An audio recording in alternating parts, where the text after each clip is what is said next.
يوصيكم الله في أولادكم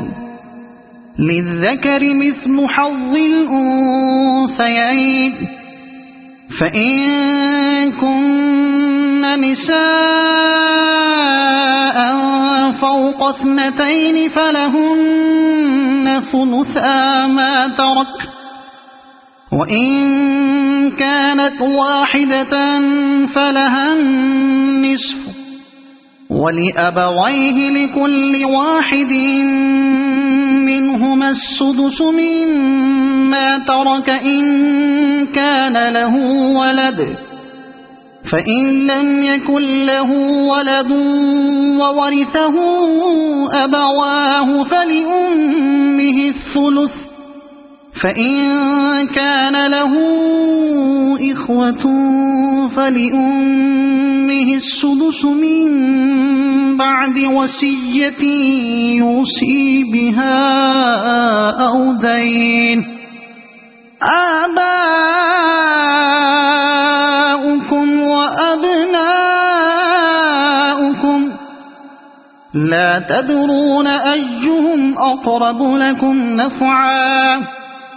فریضة من اللہ ان اللہ کان علیما حکیما۔ تمہاری اولاد کے بارے میں اللہ تمہیں ہدایت کرتا ہے کہ مرد کا حصہ 2 عورتوں کے برابر ہے۔ اگر میت کی وارث 2 سے زائد لڑکیاں ہوں تو انہیں ترکے کا 2/3 دیا جائے، اور اگر ایک ہی لڑکی وارث ہو تو آدھا ترکہ اس کا ہے۔ اگر میت صاحب اولاد ہو تو اس کے والدین میں سے ہر ایک کو ترکے کا 6واں حصہ ملنا چاہیے، اور اگر وہ صاحب اولاد نہ ہو اور والدین ہی اس کے وارث ہوں تو ماں کو 3واں حصہ دیا جائے، اور اگر میت کے بھائی بہن بھی ہوں تو ماں 6 حصے کی حقدار ہوگی۔ یہ سب حصے اس وقت نکالے جائیں گے جبکہ وصیت جو میت نے کی ہو پوری کر دی جائے اور جو قرض اس پر ہو ادا کر دیا جائے۔ تم نہیں جانتے کہ تمہارے ماں باپ اور تمہاری اولاد میں سے کون بالحاظ نفع تم سے قریب تر ہے۔ یہ حصے اللہ نے مقرر کر دیے ہیں، اور اللہ یقیناً سب حقیقتوں سے واقف اور ساری مصلحتوں کا جاننے والا ہے۔ مرد کا حصہ 2 عورتوں کے برابر ہے۔ میراث کے معاملے میں یہ اولین اصولی ہدایت ہے کہ مرد کا حصہ عورت سے دگنا ہے،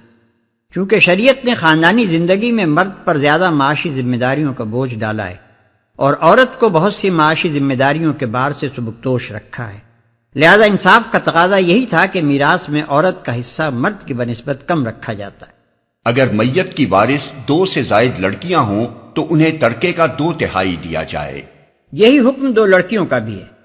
مطلب یہ ہے کہ اگر کسی شخص نے کوئی لڑکا نہ چھوڑا ہو اور اس کی اولاد میں صرف لڑکیاں ہی لڑکیاں ہوں تو خواہ 2 لڑکیاں ہوں یا 2 سے زائد، بہرحال اس کے کل ترکے کا 2/3 حصہ ان لڑکیوں میں تقسیم ہوگا اور باقی 1/3 دوسرے وارثوں میں۔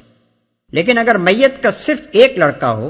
تو اس پر اجماع ہے کہ دوسرے وارثوں کی غیر موجودگی میں وہ کل مال کا وارث ہوگا، اور دوسرے وارث موجود ہوں تو ان کا حصہ دینے کے بعد باقی سب مال اسے ملے گا۔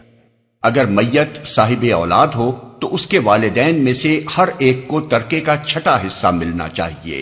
یعنی میت کے صاحب اولاد ہونے کی صورت میں بہرحال میت کے والدین میں سے ہر ایک 1/6 کا حقدار ہوگا، خواہ میت کی وارث صرف بیٹیاں ہوں یا صرف بیٹے ہوں یا بیٹے اور بیٹیاں ہوں یا 1 بیٹا ہو یا 1 بیٹی، رہے باقی 2/3 تو ان میں دوسرے وارث شریک ہوں گے۔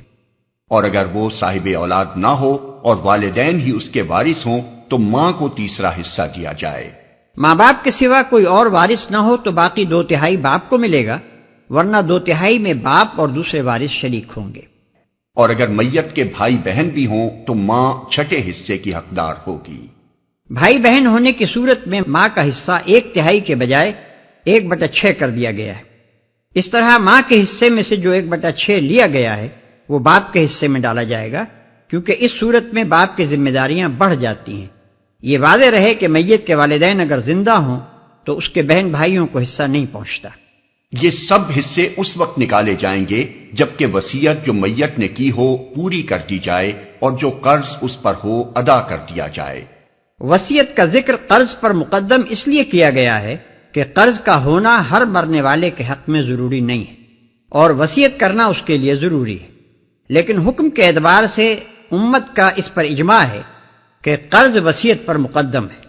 یعنی اگر میت کے ذمے قرض ہو تو سب سے پہلے میت کے ترکے میں سے وہ ادا کیا جائے گا، پھر وصیت پوری کی جائے گی اور اس کے بعد وراثت تقسیم ہوگی۔ وصیت کے متعلق اس سے پہلے ہم بتا چکے ہیں کہ آدمی کو اپنے کل مال کے 1/3 حصے کی حد تک وصیت کرنے کا اختیار ہے، اور یہ وصیت کا قاعدہ اس لیے مقرر کیا گیا ہے کہ قانون وراثت کی روح سے جن عزیزوں کو میراث میں سے حصہ نہیں پہنچتا، ان میں سے جس کو یا جس کو آدمی مدد کا مستحق پاتا ہو اس کے لیے اپنے اختیار تمیزی سے حصہ مقرر کر دے۔ مثلا کوئی یتیم پوتا یا پوتی موجود ہے، یا کسی بیٹے کی بیوہ مصیبت کے دن کاٹ رہی ہے، یا کوئی بھائی یا بہن یا بھاوج یا بھتیجا یا بھانجا اور کوئی عزیز ایسا ہے جو سہارے کا محتاج نظر آتا ہے،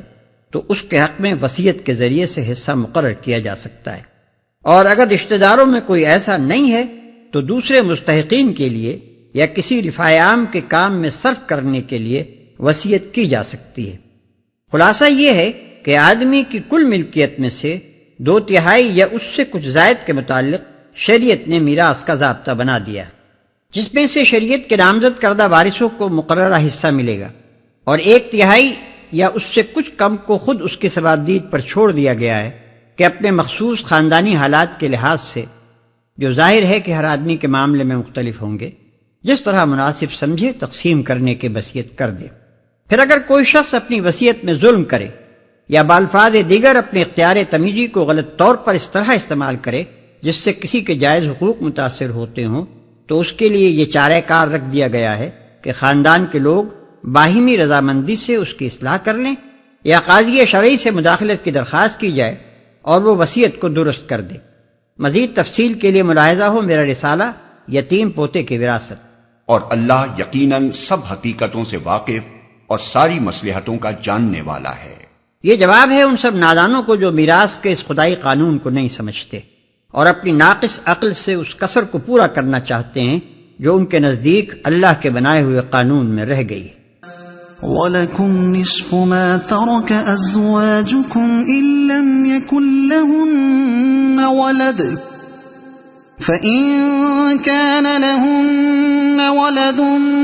فَلَكُمُ الرُّبُعُ مِمَّا تَرَكْنَ مِن بَعْدِ وَصِيَّةٍ يُوصِينَ بِهَا أَوْ دَيْنٍ وَلَهُنَّ الرُّبُعُ مِمَّا تَرَكْتُمْ إِن لَّمْ يَكُن لَّكُمْ وَلَدٌ فَإِن كَانَ لَكُمْ وَلَدٌ فَلَهُنَّ الثُّمُنُ مِمَّا تَرَكْتُم مِّن بَعْدِ وَصِيَّةٍ تُوصُونَ بِهَا أَوْ دَيْنٍ وَإِن كَانَ رَجُلٌ يُورَثُ كَلَالَةً أَوِ امْرَأَةٌ وَلَهُ أَخٌ أَوْ أُخْتٌ فَلِكُلِّ وَاحِدٍ مِّنْهُمَا السُّدُسُ فَإِن كَانُوا أَكْثَرَ مِن ذَلِكَ فَهُمْ شُرَكَاءُ فِي الثُّلُثِ مِن بَعْدِ وَصِيَّةٍ يُوصَى بِهَا أَوْ دَيْنٍ مِن بَعْدِ وَصِيَّةٍ يُوصَى بِهَا أَوْ دَيْنٍ غَيْرَ مُضَارٍّ وَصِيَّةً مِّنَ اللَّهِ وَاللَّهُ عَلِيمٌ حَلِيمٌ۔ اور تمہاری بیویوں نے جو کچھ چھوڑا ہو اس کا آدھا حصہ تمہیں ملے گا اگر وہ بے اولاد ہوں، ورنہ اولاد ہونے کی صورت میں ترکے کا 1/4 حصہ تمہارا ہے، جبکہ وصیت جو انہوں نے کی ہو پوری کر دی جائے اور قرض جو انہوں نے چھوڑا ہو ادا کر دیا جائے، اور وہ تمہارے ترکے میں سے 1/4 کی حقدار ہوں گی اگر تم بے اولاد ہو، ورنہ صاحب اولاد ہونے کی صورت میں ان کا حصہ 8واں ہوگا، بعد اس کے کہ جو وصیت تم نے کی ہو وہ پوری کر دی جائے اور جو قرض تم نے چھوڑا ہو وہ ادا کر دیا جائے۔ اور اگر وہ مرد یا عورت جس کی میراث تقسیم طلب ہے بے اولاد بھی ہو اور اس کے ماں باپ بھی زندہ نہ ہوں مگر اس کا ایک بھائی یا ایک بہن موجود ہو تو بھائی اور بہن ہر ایک کو چھٹا حصہ ملے گا، اور بھائی بہن ایک سے زیادہ ہوں تو کل ترکے کے 1/3 میں وہ سب شریک ہوں گے، جبکہ وصیت جو کی گئی ہو پوری کر دی جائے اور قرض جو میت نے چھوڑا ہو ادا کر دیا جائے، بشرطے کہ وہ ضرر رساں نہ ہو۔ یہ حکم ہے اللہ کی طرف سے، اور اللہ دانا و بینا اور نرم خو ہے۔ اور وہ تمہارے ترکے میں سے 1/4 کی حقدار ہوں گی اگر تم بے اولاد ہو، ورنہ صاحب اولاد ہونے کی صورت میں ان کا حصہ 8واں ہوگا۔ یعنی خواہ ایک بیوی ہو یا کئی بیویاں ہوں، اولاد ہونے کی صورت میں وہ 1/8 کی، اور اولاد نہ ہونے کی صورت میں 1/4 کی حصے دار ہوں گی، اور یہ 1/4 یا 1/8 سب بیویوں میں برابری کے ساتھ تقسیم کیا جائے گا۔ اور بھائی بہن ایک سے زیادہ ہوں تو کل ترکے کے 1/3 میں وہ سب شریک ہوں گے۔ باقی 5/6 یا 2/3 جو بچتے ہیں، ان میں اگر کوئی اور وارث موجود ہو تو اس کو حصہ ملے گا، ورنہ اس پوری باقی ماندہ ملکیت کے متعلق اس شخص کو وصیت کرنے کا حق ہوگا۔ اس آیت کے متعلق مفسرین کا اجماع ہے کہ اس میں بھائی اور بہنوں سے مراد اخیافی بھائی اور بہن ہیں، یعنی جو میت کے ساتھ صرف ماں کی طرف سے رشتہ رکھتے ہوں اور باپ ان کا دوسرا ہو۔ رہے سگے بھائی بہن اور وہ سوتیلے بھائی بہن جو باپ کی طرف سے میت کے ساتھ رشتہ رکھتے ہوں تو ان کا حکم اسی سورہ کے آخر میں ارشاد ہوا ہے، بشرطے کہ وہ ضرر رساں نہ ہو۔ وصیت میں ضرر رسانی یہ ہے کہ ایسے طور پر وصیت کی جائے جس سے مستحق رشتہ داروں کے حقوق تلف ہوتے ہوں، اور قرض میں ضرر رسانی یہ ہے کہ محض حقداروں کو محروم کرنے کے لیے آدمی خواہ مخواہ اپنے اوپر ایسے قرض کا اقرار کرے جو اس نے فی الواقع نہ لیا ہو، یا اور کوئی ایسی چال چلے جس سے مقصود یہ ہو کہ حقدار میراث سے محروم ہو جائیں۔ اس قسم کے ضرار کو گناہ کبیرہ قرار دیا گیا ہے۔ چنانچہ حدیث میں آیا ہے کہ وصیت میں نقصان رسانی بڑے گناہوں میں سے ہے، اور ایک دوسری حدیث میں نبی صلی اللہ علیہ وسلم کا ارشاد ہے کہ آدمی تمام عمر اہل جنت کے سے کام کرتا رہتا ہے مگر مرتے وقت وصیت میں ضرر رسانی کر کے اپنی کتاب زندگی کو ایسے عمل پر ختم کر جاتا ہے جو اسے دوزخ کا مستحق بنا دیتا ہے۔ یہ ضرار اور حق تلفی اگرچہ ہر حال میں گناہ ہے، مگر خاص طور پر کلالہ کے معاملے میں اللہ تعالیٰ نے اس کا ذکر اس لیے فرمایا کہ جس شخص کے نہ اولاد ہو نہ ماں باپ ہوں، اس میں عموماً یہ میلان پیدا ہو جاتا ہے کہ اپنی جائیداد کو کسی نہ کسی طرح تلف کر جائے اور نسبتاً دور کے رشتہ داروں کو حصہ پانے سے محروم کر دے۔ اور اللہ دانا و بینا اور نرم خو ہے۔ یہاں اللہ تعالیٰ کی صفت علم کا اظہار 2 وجوہ سے کیا گیا ہے۔ ایک یہ کہ اگر اس قانون کی خلاف ورزی کی گئی تو اللہ کی گرفت سے آدمی نہ بچ سکے گا۔ دوسرے یہ کہ اللہ نے جو حصے جس طرح مقرر کیے ہیں وہ بالکل صحیح ہیں، کیونکہ بندوں کی مصلحت جس چیز میں ہے اللہ اس کو خود بندوں سے زیادہ بہتر جانتا ہے۔ اور اللہ کی صفت حلم یعنی اس کی نرم خوئی کا ذکر اس لیے فرمایا کہ اللہ نے یہ قوانین مقرر کرنے میں سختی نہیں کی ہے، بلکہ ایسے قاعدے مقرر کیے ہیں جن میں بندوں کے لیے زیادہ سے زیادہ سہولت ہے تاکہ وہ مشقت اور تنگی میں مبتلا نہ ہوں۔ تلك حدود الله ومن يطع الله ورسوله يدخله جنات تجري من تحتها الأنهار خالدين فيها وذلك الفوز العظيم ومن يعص الله ورسوله ويتعد حدوده يدخله نارا خالدا فيها وله عذاب مهين۔ یہ اللہ کی مقرر کی ہوئی حدیں ہیں۔